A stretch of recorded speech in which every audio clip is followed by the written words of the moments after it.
there is a version of you that people respond to differently. Not because your face changes, not because your circumstances suddenly improve, not because you learned some secret phrase or trick, but because something subtle shifts in the way you carry yourself. And that shift changes everything. You've seen it before. Two people walk into the same room. One blends into the background, almost invisible. The other doesn't say much, doesn't try too hard, yet somehow draws attention without effort. It's not noise. It's not aggression. It's not performance. It's presence. And presence is often mistaken for confidence. But here's the deeper truth. Confidence is not something you build over years in the way most people think. It's not a slow accumulation of achievements stacked on top of each other. Confidence is, in many cases, a decision about how you interpret yourself in real time, which means something important. It means confidence can change faster than you expect, not because you become a different person overnight, but because you stop misinterpreting the person you already are. Most people spend years trying to become confident, while unknowingly reinforcing the exact patterns that keep them uncertain. They rehearse conversations in their head. They overanalyze how they look, how they sound, how they might be judged. They wait for the perfect moment to act, speak, or show up. And in that waiting, something happens. Their mind begins to associate action with risk. So hesitation grows. And the longer hesitation exists, the more it feels like a personality trait. I'm just not confident. But that sentence is rarely accurate. And it's not a lack of confidence. It's a habit of hesitation. And habits can change faster than identities. This is where the shift begins. Because what you're about to understand is not about becoming louder, more dominant, or more forceful. It's about removing the internal friction that slows you down. Think about this carefully. Every time you hesitate before speaking, every time you second guess a decision, every time you hold back a thought, your brain registers something subtle. It interprets your own behavior as evidence. Evidence that says, maybe this isn't safe. Maybe I'm not ready. Maybe I should wait. And over time, that pattern builds a quiet form of self-doubt. Not loud, not dramatic, just consistent. Now imagine the opposite. Imagine you begin to act just slightly faster than your doubt. Not recklessly, not carelessly, but decisively. You speak when you have something to say. You move when a decision is clear enough.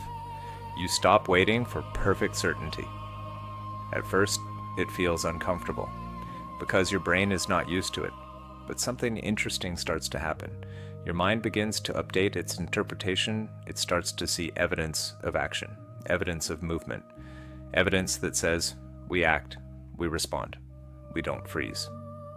And that changes your internal state, not gradually, over years, but often much faster than expected, because confidence is heavily tied to self-perception. And self-perception is influenced by behavior. This is why some people can appear more confident in one environment and less in another. It's not that they become a different person. It's that their behavior shifts slightly depending on context, and their mind updates the story accordingly. So the real question is not, how do I become confident someday? The real question is, what small behavioral shifts would change how I see myself? Starting today? Because once you change how you see yourself, even slightly, your actions begin to align with that perception. And when your actions align, others respond differently. Not because you're trying to impress them, but because you're no longer holding yourself back in subtle ways. Now, here's where most people misunderstand the idea of overnight change.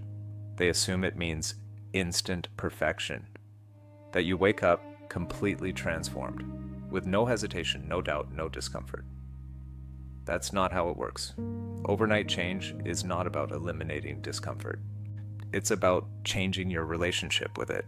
Right now, discomfort likely signals something to avoid, a reason to pause, a reason to hold back, But what if discomfort simply meant you were engaging with something slightly outside your usual pattern? Not danger, not failure, just unfamiliarity. That shift alone can dramatically change how you respond in real moments, because instead of retreating, you stay. Instead of overthinking, you act. Instead of shrinking, you remain present. And presence is where confidence becomes visible. Not in theory, in behavior. Consider this. The people you perceive as confident are not necessarily free from doubt. They simply don't let doubt interrupt their behavior as often. They feel it and continue. They notice it and proceed. They don't wait for the feeling to disappear before acting. And that creates a powerful illusion. From the outside, it looks like certainty. From the inside, it's often just momentum. This is important because it means confidence is less about what you feel and more about what you allow yourself to do while feeling it, which leads to a very practical realization. If you can slightly reduce the gap between thought and action, if you can respond just a bit faster than your hesitation, if you can treat discomfort as information instead of a stop sign, you begin to operate differently. And when you operate differently, your identity starts to shift, not because you forced it, but because your behavior provided new evidence. And evidence is what the mind trusts most. Now, pause for a moment. Think about a recent situation where you held back. Maybe you had something to say but didn't say it. Maybe you delayed a decision longer than necessary. Maybe you avoided a small opportunity because it felt uncertain. That moment matters more than you think. Not because of what happened externally, but because of what it reinforced internally. Now, imagine that same moment playing out slightly differently. You speak, even if your voice isn't perfect. You act, even if the outcome isn't guaranteed. You engage, even if it feels unfamiliar. That one shift doesn't change your entire life instantly, but it changes the direction. And direction is what compounds, because confidence is not built from one massive transformation. It's built from repeated moments where you choose engagement over avoidance. And here's the part most people overlook.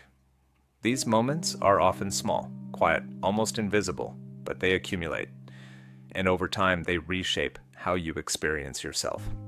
Which is why the idea of becoming 10 times more confident overnight is not as unrealistic as it sounds. Not because you become perfect overnight, but because you can interrupt the pattern that's been holding you back. You can change how quickly you act, how you interpret discomfort, how you respond to hesitation. And those shifts can happen immediately. The real change is not in your abilities. It's in your permission. The permission to act before you feel fully ready. The permission to speak without over-editing yourself. The permission to exist in a space without constantly evaluating your worth in it. That permission changes your behavior. And behavior changes perception. And perception shapes identity. So, by the time others notice your confidence, it's already been forming internally through small, consistent shifts. This is where we're going. Not toward a version of you that is louder or more aggressive, but toward a version that is less restricted, less delayed, less divided between thought and action. Because confidence, at its core, is not about becoming more. It's about removing what slows you down. And once that friction is reduced, you don't need to force confidence. You begin to experience it quietly, naturally, and sometimes faster than you expected. The speed of self-trust. There is a moment that happens so quickly most people never notice it. A thought appears, then a pause, then a quiet negotiation begins. Should I say this? Is this the right time? What if it doesn't come out right? That negotiation feels responsible. It feels careful. It even feels intelligent. But in many cases, it creates a subtle delay between who you are and how you show up. And that delay has a cost. Not always visible, not always immediate, but consistent. Because every time you hesitate, your brain doesn't just process the situation, it processes you. It observes your behavior and draws conclusions. It starts to build a quiet pattern that says, we pause a lot, we wait, we hold back. And over time, that pattern becomes familiar. Then it becomes automatic. Then it begins to feel like identity. This is where most people misunderstand confidence. They think confidence is something you need to feel first and then act. But in reality, confidence often follows action, not perfect action, not flawless expression, just action that is slightly faster than your doubt. This is what we can call the speed of self-trust. And it changes more than you might expect, because when you trust yourself to act, even in small ways, your mind begins to update something important. It starts to see you as someone who responds, someone who engages, someone who does not stay stuck in internal loops. And that shift begins to reduce hesitation. Not because you forced it away, but because your brain no longer sees hesitation as necessary. Now consider the opposite. When you consistently delay, overthink, or withdraw, your brain begins to associate action with uncertainty, and uncertainty begins to feel uncomfortable, so you delay even more.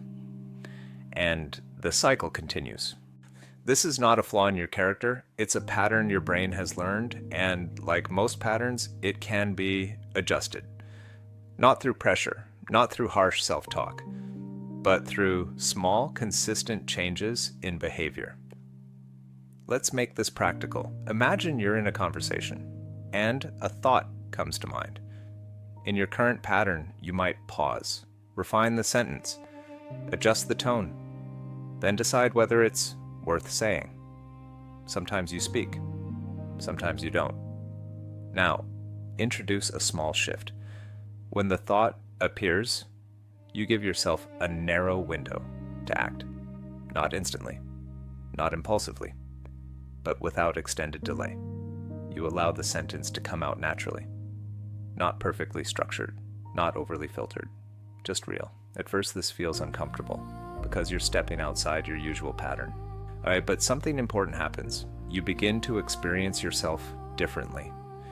You notice that nothing catastrophic happens when you speak without over-editing. You realize that people are more focused on the flow of conversation than on perfection. You start to see that clarity improves with practice, not with delay. And most importantly, you gather evidence. Evidence that you can trust yourself in real time.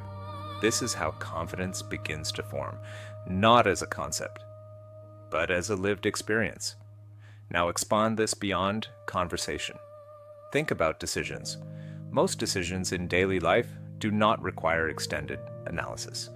Yet, many people treat small choices as if they carry significant risk.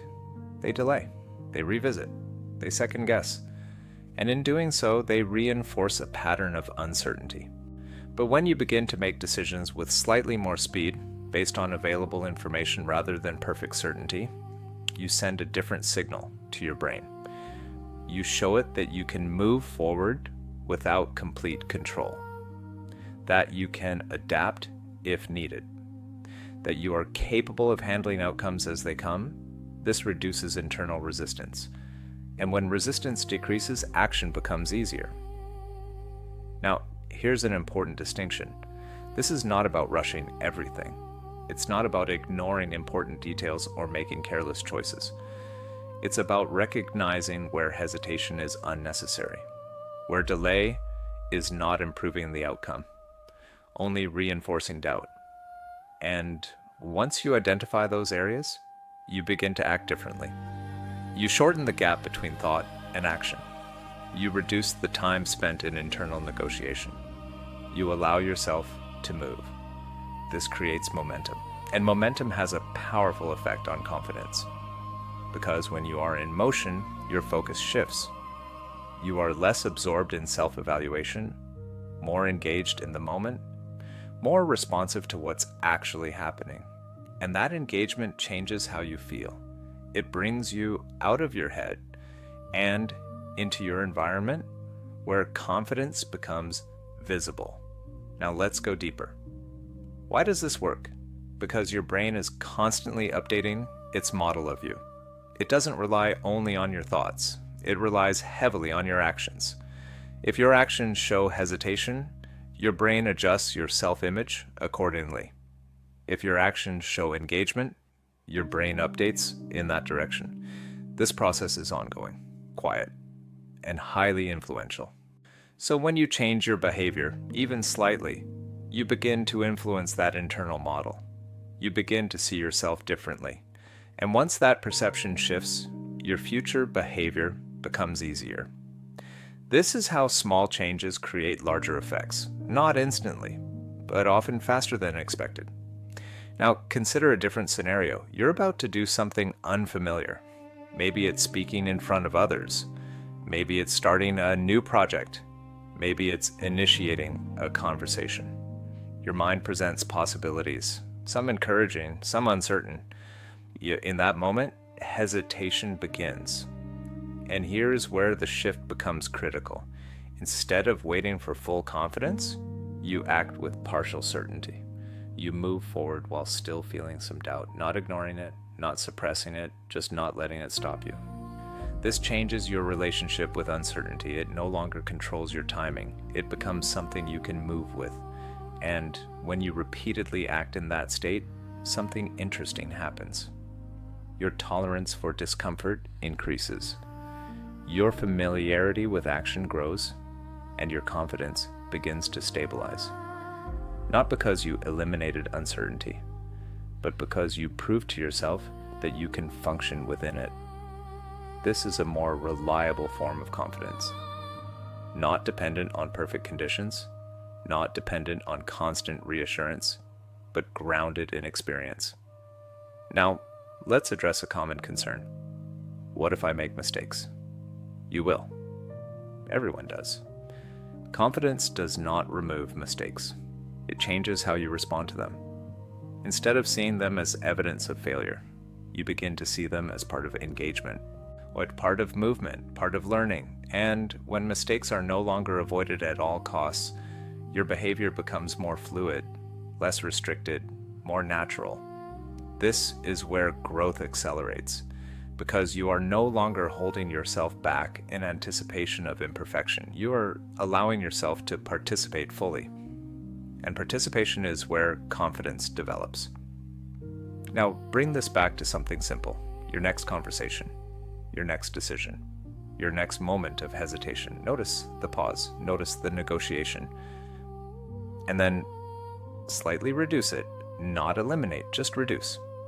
Act a little sooner, speak a little earlier, decide with a little less delay.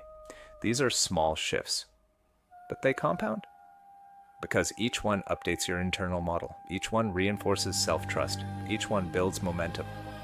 And over time, or that momentum changes how you experience yourself. You begin to feel more aligned, more present, more capable of responding in real time. And that is what confidence looks like from the inside. Not loud, not forced, just steady, responsive, and increasingly natural. The speed of self-trust is not about being fast. It's about being willing to move without unnecessary delay. And once you begin to operate that way, confidence is no longer something you chase. It becomes something you experience, quietly, consistently, and often sooner than you expected. Rewriting the meaning of discomfort. There is a moment just before you pull back that decides more than you realize. It's not dramatic. It doesn't announce itself loudly. It feels like a simple internal signal. A slight tension in your chest, a tightening in your thoughts, a quiet urge to pause, delay, or avoid. Most people interpret this signal in one specific way. They treat it as a warning, something to step away from, something to reduce, something to resolve before taking action. And that interpretation shapes behavior, because if discomfort means stop, then hesitation feels correct. Avoidance feels responsible. Delay feels justified. But what if that interpretation is incomplete? What if discomfort in many everyday situations is not a warning, but an indicator that you are stepping just outside your usual pattern, not into danger, not into failure, just into unfamiliar territory? This shift in meaning changes everything, because the signal itself does not change. Your body may still feel the same sensations, while your thoughts may still present the same doubts, but your response begins to shift. Instead of retreating, you observe. Instead of resisting, you stay present. Instead of interpreting discomfort as a barrier, you begin to see it as a doorway, and that doorway often leads to growth. Now, this does not mean all discomfort should be ignored.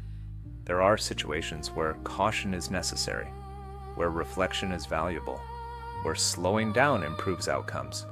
But in many everyday interactions, speaking, deciding, engaging, the discomfort you feel is not about risk. It's about unfamiliarity. And unfamiliarity tends to decrease with exposure, but only if you allow exposure to happen. This is where many people unintentionally limit themselves. They wait until they feel comfortable before acting. But comfort often comes after action, not before. So the waiting continues, and the pattern stays intact. Now, imagine a different approach. You begin to act while still feeling some discomfort, not forcing yourself aggressively, not overwhelming your system, but gently leaning into the moment instead of away from it. You speak, even if your voice isn't perfectly steady. You participate, even if you feel slightly out of place. You take steps forward, even if clarity is not complete. At first, this feels unnatural, because your mind is used to associating comfort with readiness. But over time, something begins to change. Your brain updates its interpretation. It starts to recognize that discomfort does not necessarily lead to negative outcomes. It begins to associate discomfort with movement, rather than danger, and that association reduces its intensity. Not instantly, but gradually. And this is where confidence starts to expand, because you are no longer waiting for the perfect internal state before acting. You are allowing action to shape your internal state. This creates a different dynamic, one where your behavior leads and your feelings follow. Now, let's explore this more deeply. Discomfort often comes from uncertainty, not knowing exactly how something will go, not having full control over the outcome, and the human mind tends to prefer predictability. It looks for patterns, stability, and clarity. So when something feels uncertain, the mind tries to reduce that uncertainty, sometimes by thinking more, sometimes by delaying action, sometimes by avoiding the situation altogether. But here's the important part. Right? Not all uncertainty needs to be resolved before action. In fact, many valuable experiences require you to move forward without full clarity. And when you do that repeatedly, your tolerance for uncertainty increases, which makes future situations feel less overwhelming. This is how confidence builds in a practical sense, not through eliminating uncertainty, but through becoming more comfortable operating within it. Now, consider how this applies to everyday life. A conversation where you're not sure how the other person will respond. A decision where multiple options seem possible. An opportunity that feels slightly beyond your current experience. In each of these moments, discomfort appears, and your interpretation determines your response. If you see it as a signal to stop, you hesitate. If you see it as a signal of growth, you engage. That engagement creates experience, and experience creates familiarity, and familiarity reduces discomfort. This is a cycle, one that either reinforces hesitation or builds confidence. Now, let's bring awareness into this. The next time you feel discomfort in a situation that matters to you, pause for a moment, not to avoid, but to observe. Notice the physical sensation. Notice the thoughts that come with it. And instead of reacting automatically, ask yourself a simple question. Is this discomfort coming from real risk or from unfamiliarity? In many cases, the answer will be unfamiliarity. And when you recognize that, you create space. Space to choose your response instead of defaulting to avoidance. You can still proceed carefully. You can still remain aware, but you don't need to stop. Whether you can continue. And that continuation is what builds confidence. Now, here's another layer. When you repeatedly avoid discomfort, your world tends to shrink, not all at once, but gradually. You become more selective about where you go, what you say, what you try. You begin to operate within a narrower range of experiences. And within that range, things feel predictable. But outside it, everything feels more intense, more uncertain, more difficult. This creates a contrast. Comfortable zones feel safe. Everything else feels challenging. But when you begin to engage with discomfort in small ways, your range expands. Situations that once felt unfamiliar start to feel manageable. Interactions that once felt intimidating become neutral. Opportunities that once felt out of reach begin to feel accessible. And this expansion changes your experience of the world. It gives you more options, more flexibility, more freedom in how you respond. And that freedom is closely connected to confidence, not the loud, visible kind, but the internal sense that you can handle situations as they arise, that you don't need everything to be perfect before you participate, that you can adapt in real time. Now let's address an important misconception. Leaning into discomfort does not mean pushing yourself to extremes. It does not mean ignoring your limits. It does not mean forcing yourself into overwhelming situations. It means engaging at the edge of your current capacity, just beyond what feels fully comfortable, in a way that is sustainable, in a way that allows learning, in a way that builds trust with yourself. Because if you push too far too fast, your brain may reinforce avoidance. But if you move gradually, consistently, your brain learns that growth is manageable. And that learning becomes part of your identity. You begin to see yourself as someone who can handle new situations, someone who can stay present under mild pressure, someone who can engage without needing perfect conditions. This is where confidence stabilizes, not based on outcomes, but based on your relationship with experience. Now, return to a simple idea. Discomfort is not your enemy. In many everyday situations, it is simply a signal that you are doing something new. And new experiences are where growth happens. So instead of asking, how do I avoid discomfort? You begin to ask, how do I move with it? That question changes your approach. It shifts your focus from resistance to engagement. And that shift, repeated over time, transforms how you show up. Because confidence is not about eliminating discomfort. It's about no longer being controlled by it.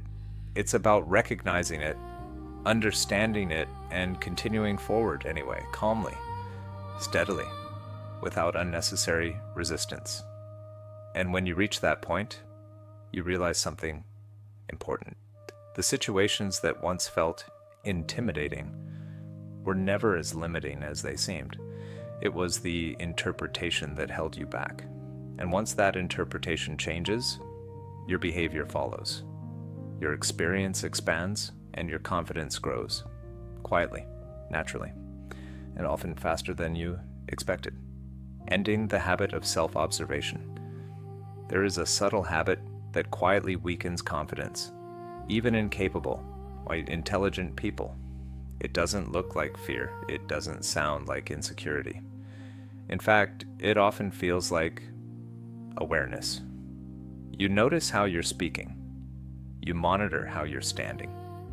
You analyze how others might be perceiving you.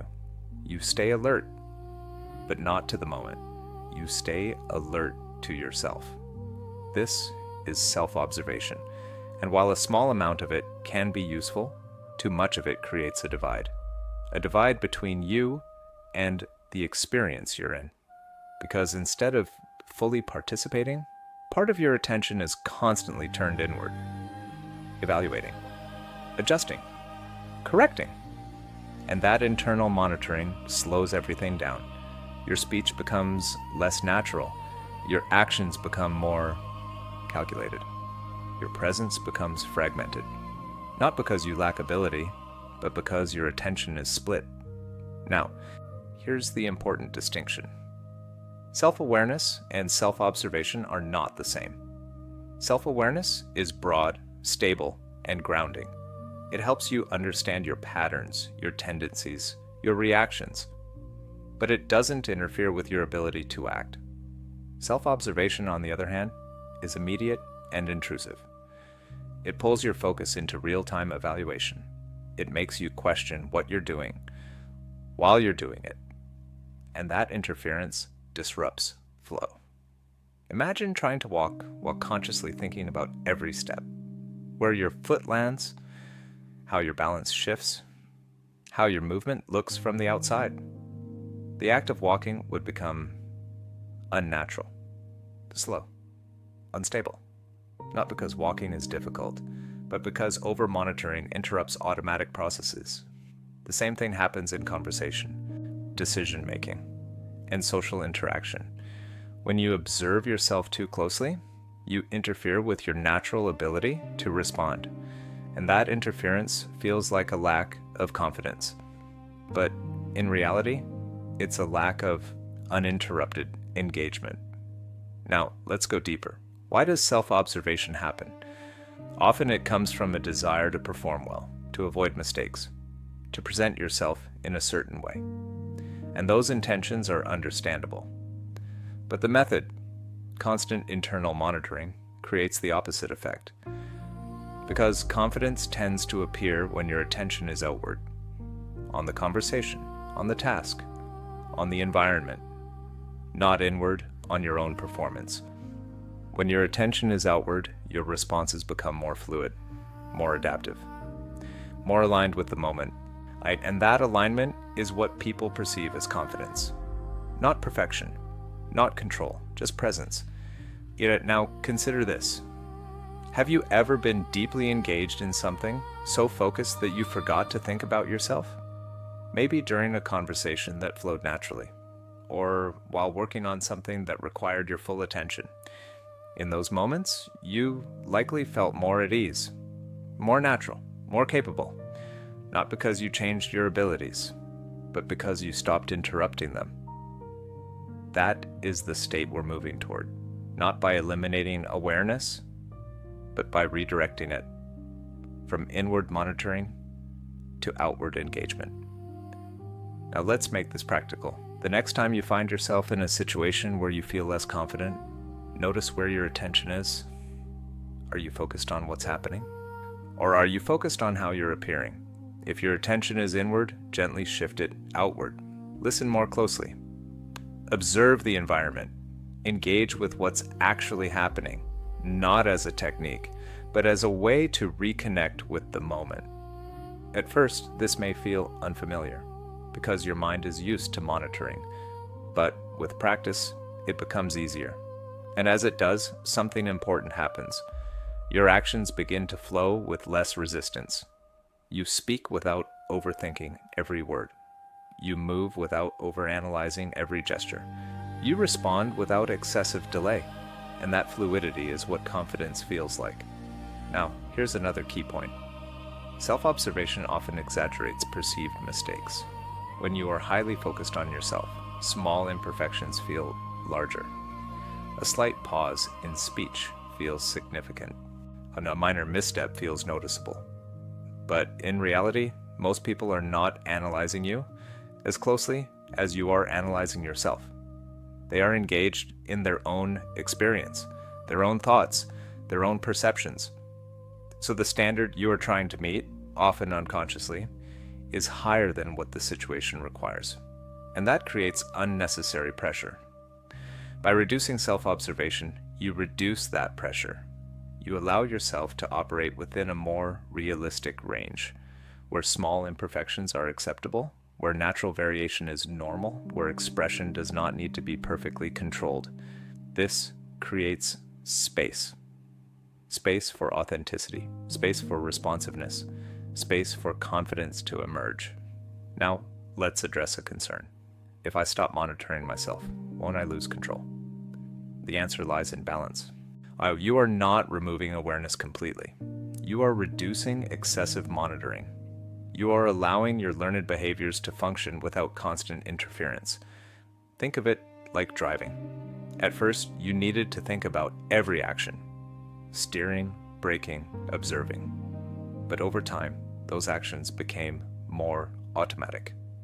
If you were to overanalyze every movement again, your driving would likely become less smooth, not more, because you would be interrupting established patterns. The same principle applies here. You already have the ability to communicate, to respond, to engage. But when you over-monitor, you disrupt those abilities. By stepping back slightly, you allow them to function more naturally. And that natural functioning is what builds confidence. Now let's go one level deeper. Self-observation is often linked to identity, to the idea of how you should be, how you should sound, how you should appear. And when your real-time behavior doesn't match that internal expectation, you begin to adjust, to correct, to refine. But those adjustments take time, and during that time, your responsiveness decreases. So instead of trying to match a specific image, you begin to focus on alignment. Alignment between your intention and your action. Not perfection, just coherence. You say what you mean. You act in a way that reflects your understanding. You stay connected to the moment, and when you operate from that place, confidence becomes more stable, because it's not dependent on external approval. It's grounded in internal consistency. Now, bring this back to something simple. Your next interaction. Your next moment of engagement. Notice if you start to observe yourself too closely, and when you do, gently shift your attention outward. Return to the conversation. Return to the task. Return to the environment. Allow yourself to participate without constant evaluation. At first, it may feel less controlled, but over time, it will feel more natural, more fluid, more aligned, and that alignment is where confidence grows, not through force, not through performance, but through presence. Because when you are fully present, there is less room for doubt to interrupt you, less space for hesitation to build, less need to control every detail. You are simply engaged, responsive, connected to what is happening. And in that state, confidence is not something you try to create. It is something that emerges quietly, consistently, as a byproduct of being fully involved in your own life. The identity you practice in private. There is a version of you that exists when no one is watching, not the version you present, not the version you think others expect, but the version shaped by your private patterns, how you speak to yourself, how you respond to small challenges, how you handle moments that seem insignificant. This version matters more than most people realize, because confidence is not built in public moments. It is revealed there. It is built quietly, in repetition, when there is no audience. And what you repeatedly practice in private tends to surface in public. Not perfectly, not instantly, but consistently over time. Now, consider this. If your private behavior is filled with hesitation, delay, and self-doubt, even if you try to act confident in public, there will often be a subtle mismatch, a sense of effort, a feeling of inconsistency, because your internal patterns have not fully aligned with your external behavior. But when your private actions begin to reflect clarity, responsiveness, and self-trust, that alignment becomes easier. You don't need to switch modes. You don't need to perform. You simply continue being who you've been practicing. This is where confidence becomes stable, not dependent on environment, not dependent on validation, but rooted in repetition. Now let's explore what private practice actually looks like. It's not about rehearsing speeches or forcing yourself into artificial exercises. It's about how you handle ordinary moments, moments that seem too small to matter, because those are the moments that shape your default behavior. For example, when you make a small mistake alone. Maybe you forget something. Maybe you misjudge a situation. Maybe something doesn't go as planned. What happens next? Do you immediately criticize yourself? Do you replay the mistake in your mind? Do you reinforce a narrative of inadequacy? Or do you respond differently? Do you acknowledge the mistake and move forward? Do you adjust without excessive judgment? Do you treat the moment as part of a process rather than a defining event? These responses seem minor, but they accumulate. And over time, they shape how you see yourself. If your default reaction is harsh and critical, your mind begins to associate action with risk, because every action carries the possibility of self-criticism. So hesitation increases. But if your default reaction is balanced and constructive, your mind begins to associate action with learning, with movement, with growth, and that reduces internal resistance. Now, consider another example. You have a small task to complete, something simple, but your mind suggests delay, later. Not now, it's not urgent. And you follow that suggestion. Again, this seems insignificant, but each time you delay, you reinforce a pattern of postponement. And that pattern affects larger decisions over time, because your brain begins to see delay as normal. But when you begin to act on small tasks with slightly more immediacy, when you reduce the gap between intention and action, you create a different pattern, one of responsiveness. And that pattern carries into more important areas of your life. This is how private behavior scales, not through intensity, but through consistency. Now let's go deeper. Your internal dialogue plays a significant role here, not just what you say to yourself, but how you say it. If your internal tone is consistently critical, demanding, or dismissive, it creates pressure. And pressure tends to reduce flexibility. It makes you more cautious, more hesitant, more focused on avoiding mistakes than engaging with opportunities. But when your internal tone is steady, clear, and constructive, it creates stability. You are able to evaluate situations without overreacting. You can adjust without losing momentum. You can continue without being slowed down by excessive judgment. This does not mean ignoring mistakes. It means responding to them in a way that supports movement, instead of reinforcing hesitation. Now, here's an important point. Confidence is not built by pretending everything is fine. It's built by responding effectively when things are not, by maintaining composure, by adjusting without unnecessary self-criticism, by continuing forward with awareness. And those responses are practiced in private, in moments that no one else sees. Now, consider how you spend your time when you are alone. Are your actions aligned with the person you want to become? Not perfectly, but directionally. Do you follow through on small commitments? Do you engage with tasks even when motivation is low? Do you maintain a level of discipline that reflects your intentions? These behaviors shape identity, because identity is not something you declare. It is something you demonstrate repeatedly to yourself. And your mind pays attention to those demonstrations. It builds a model based on them. If your actions show inconsistency, your mind reflects that. If your actions show reliability, your mind updates accordingly. This is how self-trust develops. Not through words, but through evidence.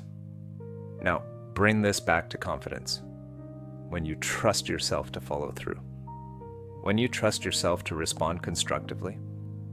When you trust yourself to handle small challenges, that trust carries into larger situations.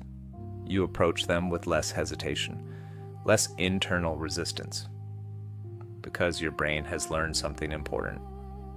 It has learned that you can handle things, not perfectly, but effectively enough to continue. And that is what confidence requires. Not perfection, but reliability. Now, let's make this actionable in a simple way. Choose small moments throughout your day, moments that are easy to overlook, and treat them as opportunities to reinforce your identity. When you decide to do something, act with slightly less delay. When you make a mistake, respond with balanced correction. When you feel resistance, engage gently instead of avoiding. These are not dramatic changes, but they are consistent signals.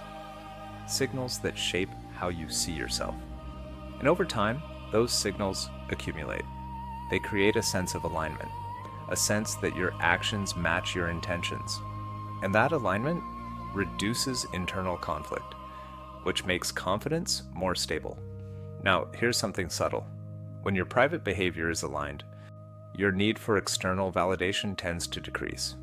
Not because you don't value feedback, but because your sense of self is less dependent on it. You already have evidence from your own actions. You already trust your ability to respond. So, external opinions become information, not definitions. And that shift creates a different kind of confidence, one that is quieter, more grounded, less reactive. Now return to a simple idea.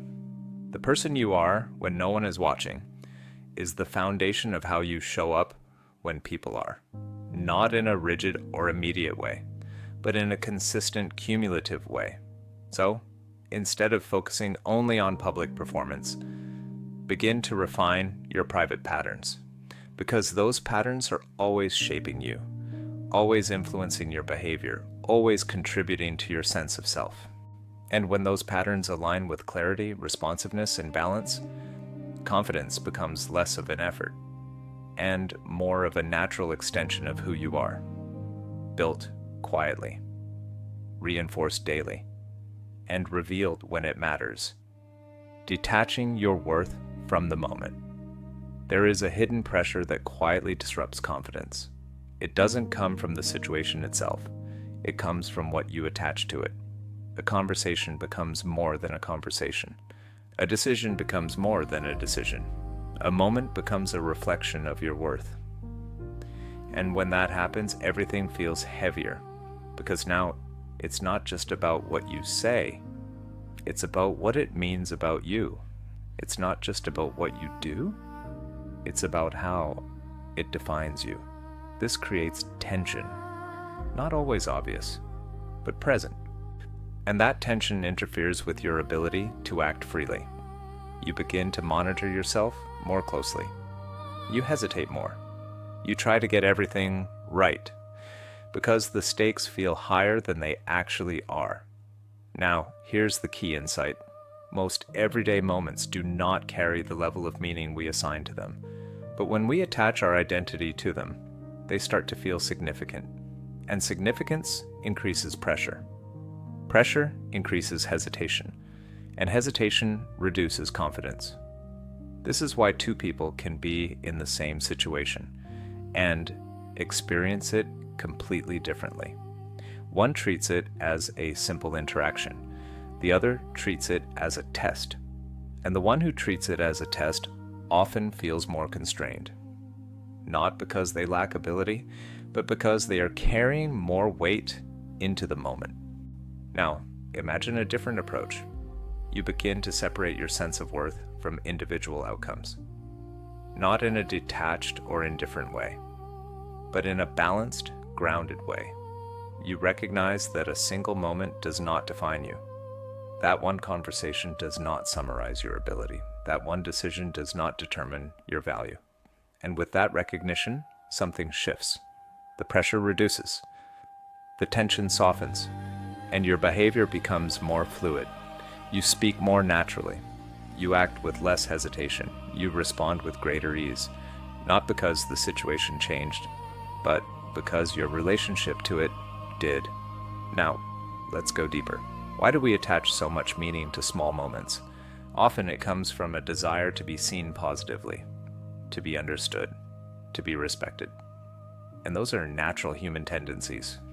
But when that desire becomes tightly linked to every interaction, it creates instability, because you are constantly evaluating how each moment affects your image, and that evaluation consumes attention.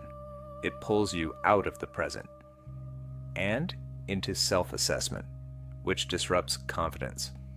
Now consider this. What if most moments were treated as practice, not tests? Practice. Opportunities to engage, learn, and adjust, without assigning permanent meaning to the outcome.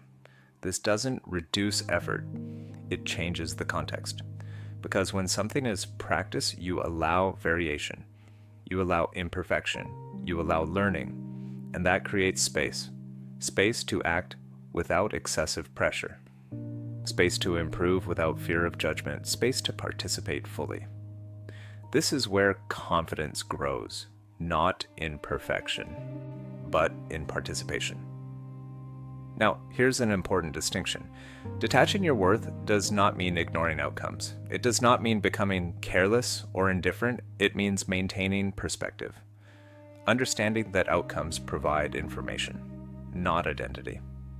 They show you what worked, what didn't, what can be adjusted, but they do not define who you are. And when you operate from that perspective, your behavior changes. You become more willing to engage, more open to experience, more resilient in the face of variation, because your sense of self is not constantly being evaluated. It remains stable. Now let's bring this into a practical scenario. You're about to speak in a group. If you attach your worth to the outcome, your mind may begin to calculate. What if I say something wrong? What if people judge me? What if I don't sound confident? These thoughts create pressure, and pressure affects your delivery. But if you approach the same situation as practice, your internal dialogue shifts. This is an opportunity to express a thought. I'll communicate as clearly as I can. I can adjust based on how it goes. The pressure decreases, and with less pressure, your natural abilities have more space to function. This does not guarantee a perfect outcome, but it increases the likelihood of a more relaxed, effective response.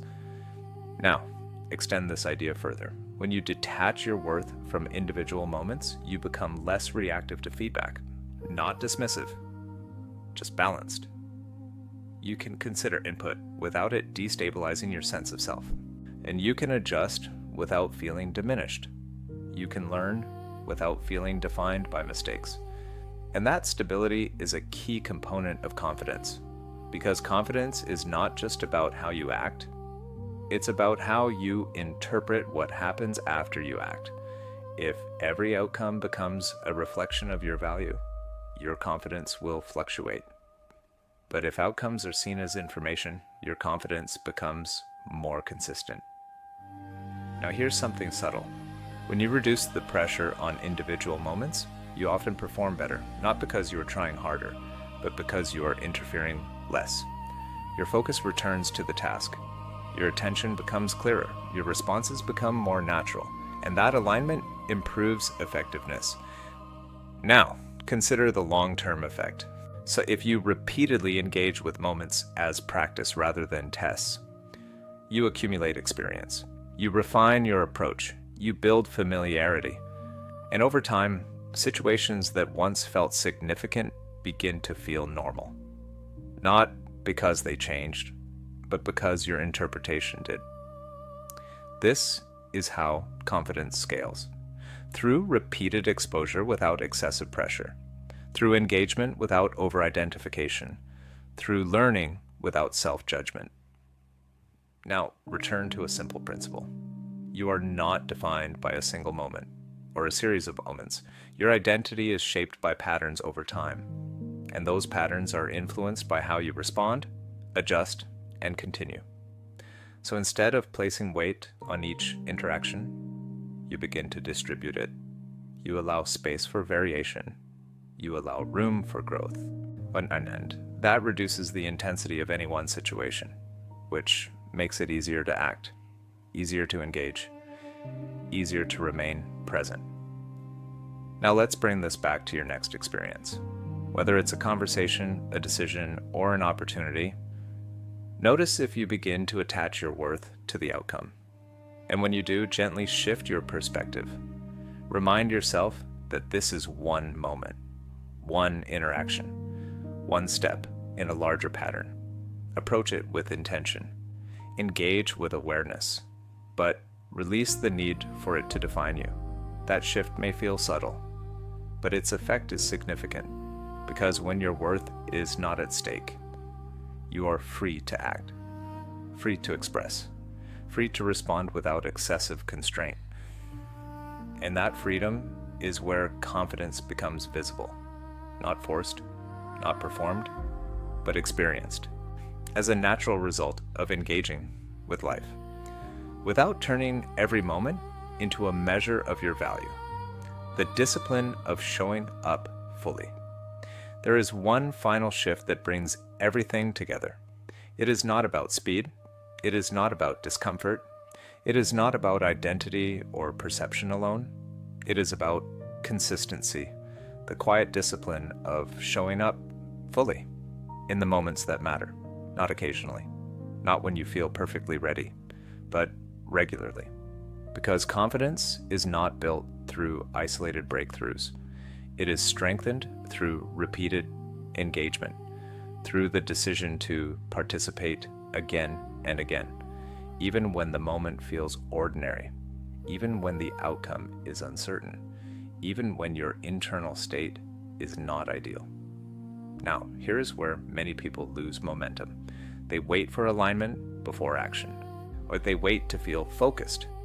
They wait to feel motivated. They wait to feel confident. And sometimes those conditions appear, but often they don't. And when they don't, action is delayed, which slows progress and reinforces hesitation. But when you shift your approach, when you begin to show up regardless of perfect alignment, something changes. Your behavior becomes more consistent. Your experience becomes broader, and your confidence begins to stabilize. Because it is no longer dependent on temporary states. It is supported by reliable action. Now, let's clarify something important. Showing up fully does not mean forcing intensity. It does not mean pushing yourself beyond reasonable limits. It means being present with what you are doing, giving attention to the moment, engaging with the task, the conversation, the situation, without holding back unnecessarily. Even if your energy is not at its peak, even if your thoughts are not perfectly clear, even if your emotions are not fully settled, you still participate, you still engage, you still move forward. This builds something powerful. Reliability, not perfection, but consistency in your willingness to act. And that reliability becomes a foundation for confidence, because your mind begins to trust a simple pattern. We show up, not only when it's easy, not only when it feels comfortable, but consistently. Now, consider how this changes your internal experience. When you know that you will show up, regardless of minor fluctuations in mood or energy, you reduce internal negotiation. You spend less time deciding whether to act and more time actually acting. This creates momentum, and momentum reduces resistance because action becomes familiar, expected, normal. Now let's bring this into a practical frame. Think about a skill you've developed over time, something that once felt unfamiliar, difficult, uncertain, but became easier with repetition. Not because you mastered it overnight, but because you kept showing up, even when progress felt slow, even when results were inconsistent. That same principle applies to confidence. It develops through exposure, through repetition, through engagement with real situations, not through theory alone. Now, here's a key insight. When you show up fully, you gather feedback, not just from others, but from the situation itself. You learn what works, what doesn't, what can be adjusted. And that feedback refines your behavior, which improves your effectiveness, which reinforces your confidence. This is a cycle, one that strengthens with consistency. Now, consider the alternative. When you hold back, when you only partially engage, when you avoid situations that feel uncertain, you reduce exposure, you limit feedback, you slow learning. And as a result, your confidence remains fragile, dependent on controlled environments, sensitive to variation. But when you show up fully, even in small ways, you expand your range, you increase your adaptability, you become more comfortable with variation. And that adaptability is a core component of confidence, because life rarely presents perfect conditions. Situations change, people respond differently, outcomes vary. And when you are used to showing up consistently, you are better prepared to handle those variations. Now, let's address something subtle. Showing up fully also means allowing yourself to be seen as you are, not a perfected version, not a carefully constructed image, but a real, responsive person. This does not mean sharing everything or removing all boundaries. It means engaging without excessive concealment, without constantly filtering every aspect of your behavior. And that authenticity reduces internal strain, because you are no longer trying to maintain a rigid presentation. You are simply participating, adjusting as needed, responding in real time. Now, here's where discipline becomes important. Not rigid discipline, but steady discipline, the kind that supports consistency. That helps you act even when motivation fluctuates. That keeps you engaged even when the moment feels ordinary. Because many moments that build confidence are not dramatic. They are routine, simple, repeated. And it is in those moments that your patterns are reinforced. So when you choose to show up in those moments, you are building something quietly, consistently, something that becomes visible over time. Now let's bring all of this together. You reduce hesitation by acting slightly faster than your doubt. You reinterpret discomfort as a signal of growth rather than a barrier. You shift your attention outward to reduce self-interference. You align your private behavior with your intended identity. You detach your worth from individual outcomes. And now, you reinforce all of it through consistent engagement, through showing up fully, repeatedly, without unnecessary delay, without excessive pressure, with steady awareness. This combination creates a powerful shift, not dramatic, not overwhelming, but effective, because it addresses the core patterns that influence confidence, not just the surface behaviors. Now, imagine how this plays out over time. You begin to act with less hesitation. You engage with situations that once felt uncomfortable. You respond without overanalyzing every detail. You maintain perspective when outcomes vary, and you continue to show up again and again. These patterns reinforce each other. They create alignment, they build momentum, and that momentum changes how you experience yourself. You begin to feel more capable, more responsive, more present, and not because you force confidence, but because you remove the barriers that were limiting it. Now, here's the final realization. Your confidence is not something you acquire and then keep unchanged. It is something you maintain through behavior, through how you act, how you respond, how you engage with your environment. And when your behavior is consistent, your confidence becomes more stable, less dependent on external factors, more grounded in your own patterns. Okay? Now bring this back to a simple commitment, not to become perfect, not to eliminate all doubt, but to show up, to engage, to participate fully in the moments that matter, even when it feels slightly uncomfortable. even when it's not ideal, because each time you do, you reinforce the identity of someone who acts, someone who responds, or someone who does not stay stuck in hesitation.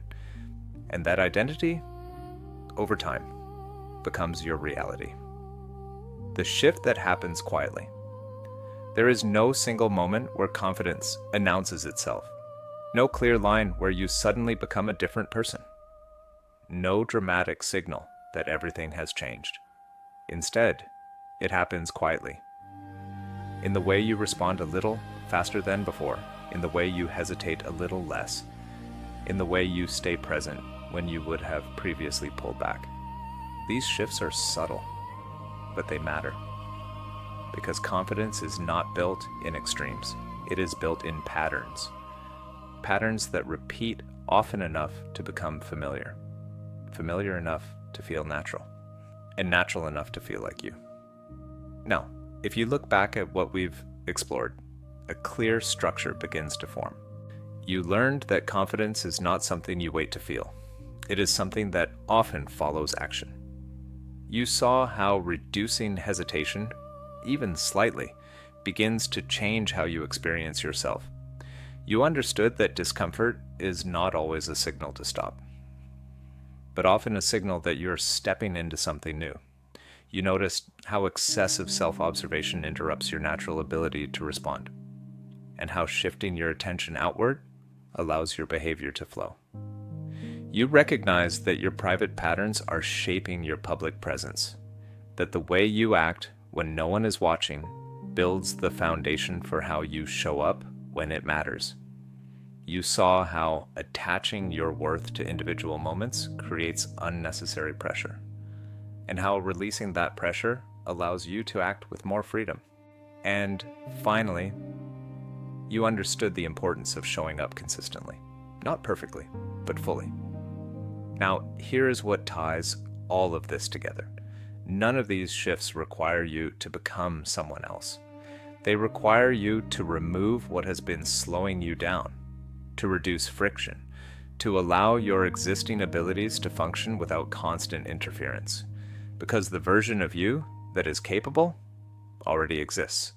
It just hasn't been expressed consistently, not because it's absent, but because it has been interrupted. Interrupted by hesitation, by overanalysis, by unnecessary pressure, by patterns that once felt useful but no longer serve you. And when those interruptions begin to decrease, your natural confidence begins to appear, not forced, not exaggerated, just present. Now, let's be clear about something. This is not about reaching a permanent state. There will still be moments of uncertainty, moments of hesitation, moments where your old patterns try to return. That is part of being human. But those moments no longer define your direction, because you now have a different response available. You notice the hesitation and act anyway. You feel the discomfort and stay engaged. You catch yourself overthinking and return to the moment you make a mistake and continue without excessive judgment. These responses may seem small, but they are decisive because they interrupt the old pattern, and each interruption weakens it while strengthening a new one. Now, imagine this over the course of a single day. You speak a little sooner in a conversation. You make a decision without unnecessary delay. You engage in something slightly uncomfortable. You respond to a mistake with balance instead of criticism. You show up fully in a task instead of holding back. None of these actions are extreme, but together, they create a shift in behavior, a shift in perception, a shift in identity. And when that identity begins to change, even slightly, your experience of yourself changes with it. You begin to feel more aligned, less divided between thought and action, less restricted by internal resistance, more capable of responding in real time. And that feeling is what most people describe as confidence. Not loud, not aggressive, but steady, grounded, available. Now here's why this can feel like an overnight change. Because once you understand these patterns, once you become aware of where hesitation, discomfort, and overanalysis are influencing you, you can begin adjusting immediately. You don't need to wait for external validation. You don't need to wait for a perfect moment. You simply begin to respond differently, right away. And those immediate shifts create noticeable changes in how you speak, in how you act, in how you carry yourself. Not because you transformed completely, but because you removed key barriers. And sometimes removing a barrier is all it takes to reveal what was already there. Now, over time, these changes deepen. They become more consistent, more automatic, less effortful. But the initial shift, the one that changes your trajectory, can happen quickly because it is based on awareness and action, not on waiting. Now let's bring this to something simple. Your next moment, not tomorrow, not next week, your next moment. There will be a choice, a small one, almost unnoticeable, to hesitate or to act, to withdraw or to engage, to overthink or to respond. And in that moment, you don't need to be perfect. You don't need to eliminate all doubt. You just need to lean slightly in the direction of action. Slightly, that's enough. Because that small shift is the beginning of a different pattern. And patterns are what shape your life. Now, imagine repeating that, not perfectly, but consistently enough, moment by moment, day by day. You begin to trust yourself more. You begin to respond more freely. You begin to experience less internal resistance. And gradually, confidence becomes less of a goal and more of a byproduct, a natural result of how you live. Now, there is one final idea to leave you with. Confidence is not about becoming fearless. It is about becoming responsive. It is about knowing that even when uncertainty appears, you can still move. You can still engage. You can still act. And that ability, that quiet, consistent ability, is what allows you to navigate situations with steadiness, with clarity, with presence. So you don't need to wait. You don't need to prepare endlessly. You don't need to become someone else. You simply begin with the next moment, and then the next, and then the next, until what once felt unfamiliar becomes natural, and what once felt difficult becomes manageable, and what once felt like confidence becomes something you no longer have to think about, just something you live quietly, consistently, and on your own terms.